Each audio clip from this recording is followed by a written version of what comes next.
Ready?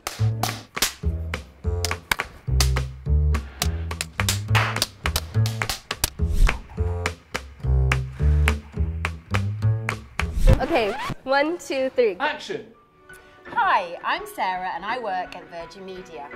We're passionate about giving people the best digital products and services today, and we're committed to making sure what we leave behind is good for people and the planet. We want to show you what we got up to in 2010 to become a more sustainable business. But no story is complete without the hard numbers, so let's start with the nuts and bolts. We're a business with almost 10 million customers. Over 12,000 employees. And 186,000 kilometres of network. That's enough to wrap around the world 5 times. We're a big operation, so it's important we're open about how we impact society. In 2010, we started by focusing on some essential sustainability challenges. We call them the business as usual bits. And we set ourselves some specific targets to improve, like these. We're trying to create a more diverse and inclusive workforce, so we promise to make sure every team reporting into our Group Executive Committee contained a female. And we did it! That's 7 teams with a senior female executive on board. We asked every supplier to sign our supplier code of conduct to ensure that we're working together to meet our sustainability challenges. And as you'd imagine, at Virgin Media we have loads of suppliers, and so far over 80% of those that came through our procurement department have signed up to the code. It's taken longer than expected, but it's full steam ahead until we meet our target. To make sure we're on track to becoming a low carbon business, we've set a long-term target to reduce our carbon footprint by 15% before 2015. In 2010, our target was to reduce this footprint by 3%. We measure the carbon emissions produced by things like our diesel generators, the fuel used by our fleets and the electricity we use. In 2009, our carbon footprint was around 312,000 tonnes.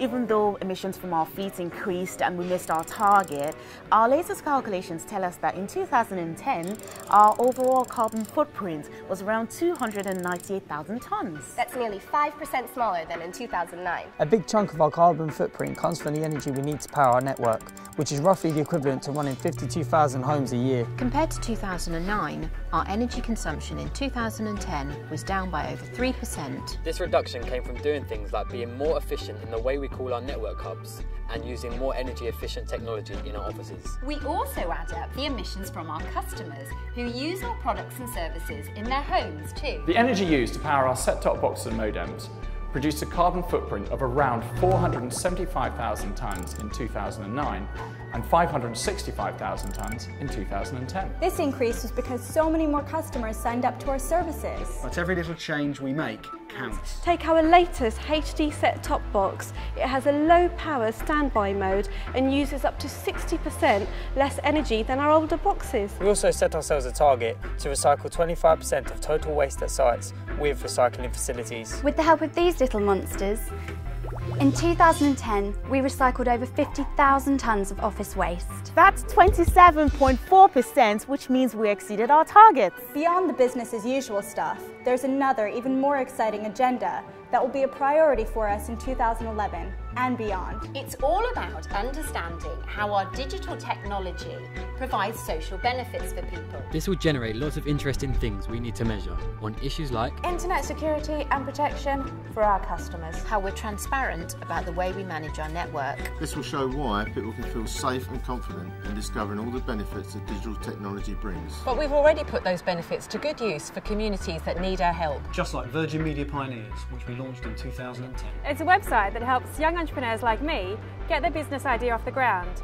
by learning from each other and business experts in the know. So far, over 1,000 pioneers and over 30 experts have already signed up. There'll be lots more stuff like this happening in 2011. But for now, we'd like to say a big thank you to everybody who's helped us on our sustainability journey so far. Because it really does all add up.